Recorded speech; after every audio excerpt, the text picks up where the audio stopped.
উৎসুক জনতা দাঁড়িয়ে আছে তদন্ত দেখার জন্য। আজ গ্যাসবাবুকে নিয়ে আসা হয়েছে ঝিনাইদহে। গ্যাসবাবুর ফেলে দেওয়া মোবাইল ফোন উদ্ধার করার জন্য কিন্তু ঢাকা থেকে ডিবি পুলিশ এসেছে, ঝিনাইদহ ডিবি বা অন্যান্য প্রশাসনিক কর্মকর্তাও এখানে এসেছে সেই ফোন উদ্ধারের জন্য। আর এদিকে উৎসুক জনতা সেই দৃশ্য দেখার জন্য অধীর আগ্রহে দাঁড়িয়ে আছে চরম গরম এবং রোদের মধ্যে। তারপরেও কী তদন্ত হয়, কিভাবে তদন্ত করে, এই দৃশ্য এক নজর দেখতে চায় আনার হত্যার তদন্ত ঠিক হালে হচ্ছে কিনা। জনগণের মধ্যে এখন দারুণ কৌতূহল, কি হবে, কে ফাঁসবে আর কে বেঁচে যাবে, কাকে ফাঁসানো হচ্ছে কি হচ্ছে না, এমন নানান কৌতূহল জিজ্ঞাসা জনগণের জনমনে। ইতিমধ্যে অনেকজনকে গ্রেপ্তার করেছে বাংলাদেশ পুলিশ এবং ভারতের পুলিশরা।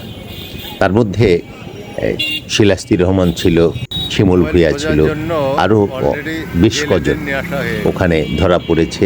মাস্টারমাইন্ড আখতারুজ্জামানের নাম প্রথম থেকে আসছে। এই মাস্টারমাইন্ড আখতারুজ্জামানকে কিন্তু এখনও কেউ ধরতে পারেনি, তিনি ইউরোপে চলে গেছে এমন কথাই শোনা যাচ্ছে আজও পর্যন্ত। এর মধ্যে ঝিনাইদহ জেলা আওয়ামী লীগের সাধারণ সম্পাদক সাইদুল করিম মিন্টুকেও কিন্তু গ্রেপ্তার দেখিয়েছে ডিবি পুলিশ। এদিকে আবার সাইদুল করিম মিন্টুর মুক্তির দাবিতে ঝিনাইদহ রাজপথে প্রতিদিন বিক্ষোভ মিছিল এবং মুক্তির দাবিতে মিছিল মিটিং চলছে। যা হোক, এই জেলে নিয়ে আসা হয়েছে তদন্ত উদ্ধারের জন্য বা ওই মোবাইল ফোন উদ্ধারের জন্য। আসলে এই জেলেরা কি উদ্ধার করতে পারবে? জেলে দ্বারা কি মোবাইল ফোন উদ্ধার করা সম্ভব কিনা, এমন প্রশ্ন কিন্তু অনেকে করেছে। যাক, আমরা শেষ পর্যন্ত দেখা যাক কি হয়। উত্তেজনা কিন্তু সকলের চোখে মুখে, দেখতে চায় কিভাবে তদন্ত করে এবং আনার হত্যাকাণ্ডের রহস্য কোন দিকে মোড় নেয়। নতুন মোড় নেওয়ার জন্য কি ঝিনাইদহের এই পচা নর্দমা পুকুর কি অন্যরকম হতে পারে কিনা? পুকুরের চারপাশে কিন্তু মানুষের অনেক ভিড়, ক্যামেরা নিয়ে আছে অনেক মানুষ, সাংবাদিক আছে এবং প্রশাসনিক কর্মকর্তা কর্মচারীও কিন্তু এখানে আছে। চারপাশ থেকেই ভিডিও করা হচ্ছে, দেখা হচ্ছে কে কখন আসে আর কীভাবে এই মোবাইল ফোন উদ্ধার করা হয়। ইতিমধ্যেই গ্যাসবাবুকে কিন্তু এখানে নিয়ে আসা হয়েছে। সে দেখাবে কোন জায়গায় সে মোবাইল ফোন ফেলেছিল। সেখানে ঝিনাইদহের দুইটা পুকুরের কথা উল্লেখ করা হয়। একটা হলো পায়রাচত্বর মোড়ে পিপিলিকা মার্কেটের পেছনের পুকুর, আরেকটা হলো ঝিনাইদহ স্টেডিয়ামের পূর্ব পাশে একটি পুকুর আছে, সেই পুকুরে ফেলেছে। দুই পুকুরে জাল টানা হয়েছে বা হবে, এখানে কিন্তু জাল টানা হচ্ছে। এই জাল টানার জন্য জেলেদের নামানো হয়েছে, অন্য কোনো ব্যবস্থা কিন্তু এখানে সেভাবে করা হয়নি। এই যে উৎসুক জনতার ভিড় কিন্তু দেখছেন, সবাই দেখছে কীভাবে জাল টানা হয়। আর বাবু ওই পাশে আছে, বাবু কিন্তু বারবার ইশারা করে দেখিয়ে দিচ্ছে কোন পাশে সে মোবাইল ফেলেছিল। বাবু বসে আছে এক পাশে আর জেলেরা নেমেছে পুকুরের আরেক পাশ দিয়ে। এখানে কিন্তু প্রচুর পরিমাণে মানুষ প্রস্রাব করে, সে প্রস্রাব কিন্তু আজ একেবারে পরিষ্কার হয়ে গেছে। মনে হচ্ছে যেন এখানে কখনো কোনো প্রস্রাবী প্রাণীর দুর্গন্ধ নেই। ময়লা আবর্জনার স্তূপ কিন্তু পুকুরের চারপাশ, এবং পুকুরই কিন্তু ময়লা আবর্জনায় ভরপুর হয়ে আছে।